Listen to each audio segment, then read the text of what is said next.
benefits. This right was given to Devi by them to do this responsibility. After coming to Bhuloka, by getting mentally deluded and forgetting the dharma, protecting Sanatana dharma, Maya, she takes away all the soul. Understand carefully. I'm giving the Sanatana Hindu Dharma Yunjam only for those who gave the commitment of protecting Sanatana Dharma, even by giving their life. After getting the body because of painful deluge, and adopting fear and greed, for those who forgot to protect Sanatana Hindu Dharma, Maya should email to the list of those who are not worthy of living. Therefore, Rakshasas and Asuras are automatically taking away life. Next slide.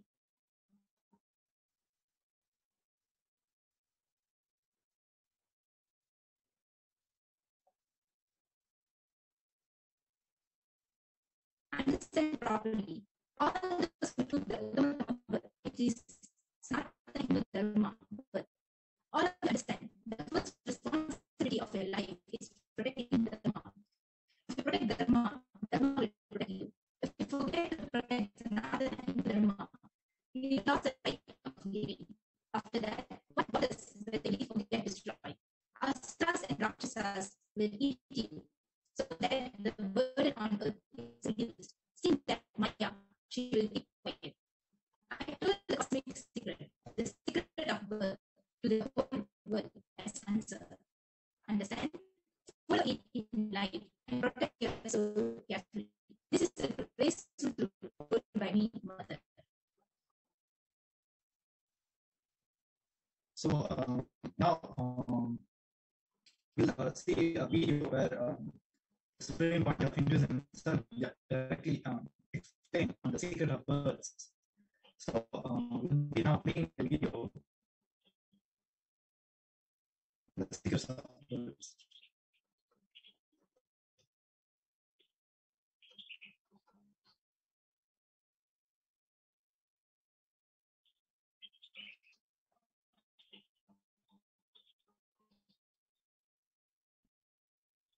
While waiting for the video to be played, I'd like to remind all the viewers watching us to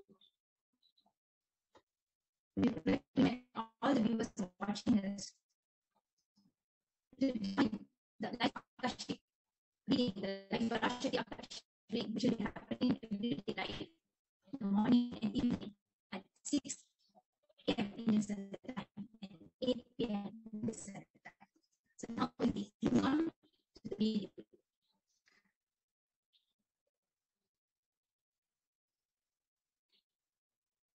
सदाशिवसमारम्भां शङ्कराचार्यमध्यमाम् अस्मदाचार्यपर्यन्तां वन्दे गुरुपरम्पराम्.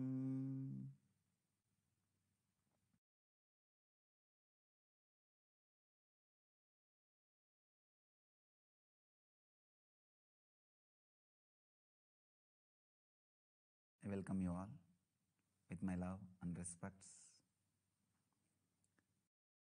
Today I'll try to respond to the questions related to birth.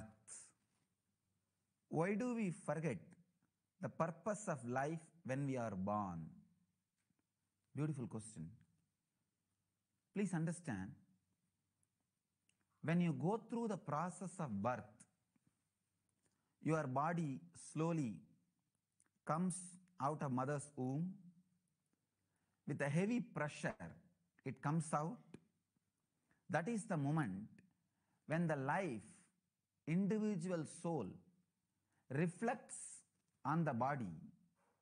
So it's a very strong process.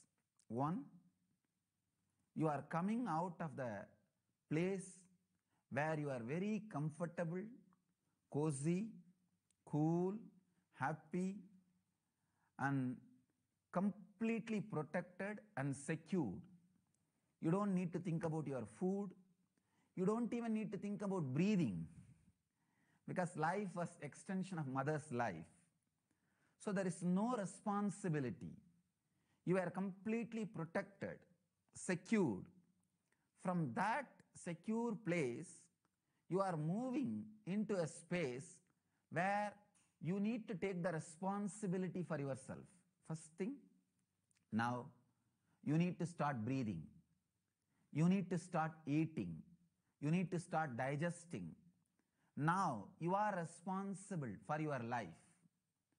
You need to enter into the different space where you become responsible for everything. So this is a very big change. First thing. Second thing, the individual life is settling into your nervous system.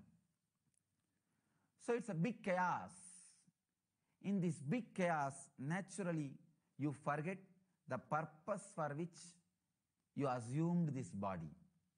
You assume this body. That is why I always tell people, when you are in the body, go to that silence where you can really relive the moment of birth.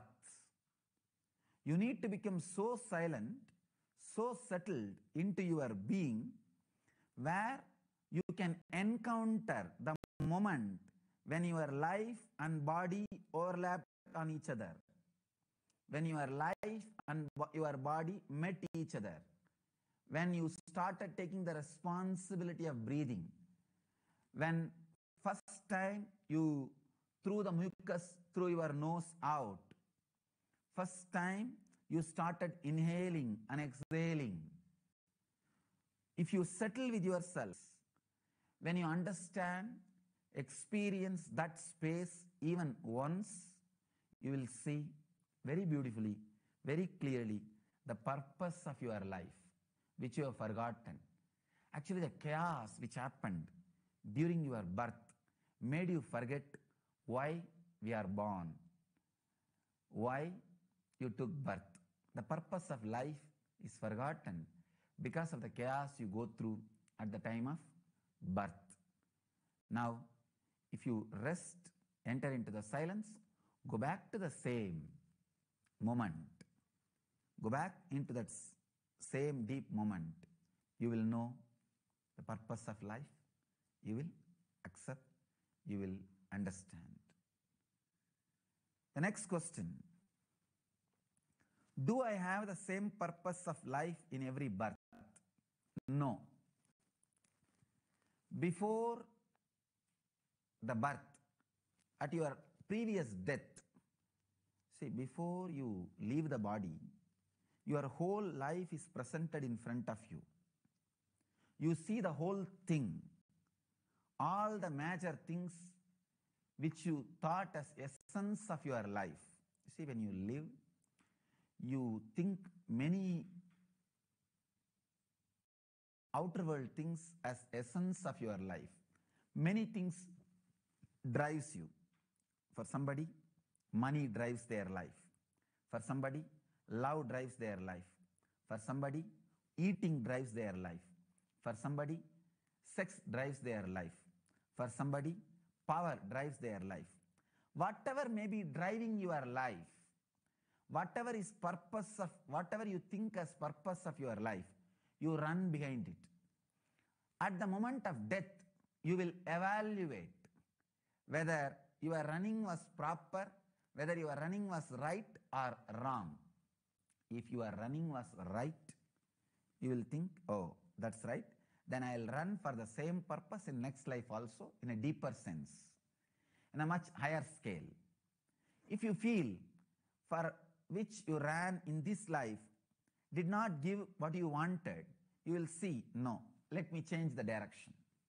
Let me change the direction. So please understand, the purpose for which you ran in your life, at the time of death, if you feel you are fulfilled, then you may not be bothered to take one more birth. If you feel the purpose for which you are running gave you a lot, but you need to run in that same direction more, then you may take the life and have same thing as a purpose in a higher scale. But if you think, no, for what you ran did not give that fulfillment or did not make you feel happy, comfortable, then naturally you will feel, oh, then let me change the purpose of life. Before the death, your whole life will be in front of you, like a fast forward. Based on that, you make the decision on purpose of next life. For example, if somebody thinks during the moment of death, eating was the best thing they had in their life, that's the best enjoyment they enjoyed in their life. For example, eating all kinds of food was the best thing they had in their life. I have heard, and I have even seen some people, they travel country to country just for food, just to taste the food they travel. Anyhow, so if you feel eating as the best thing you had in your life, maybe you will think, oh, then let me take the birth, such a body, that kind of a situation. I'll spend all my life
whatever possible, they was able to steal everything from the Bharat and take it to the wherever they are.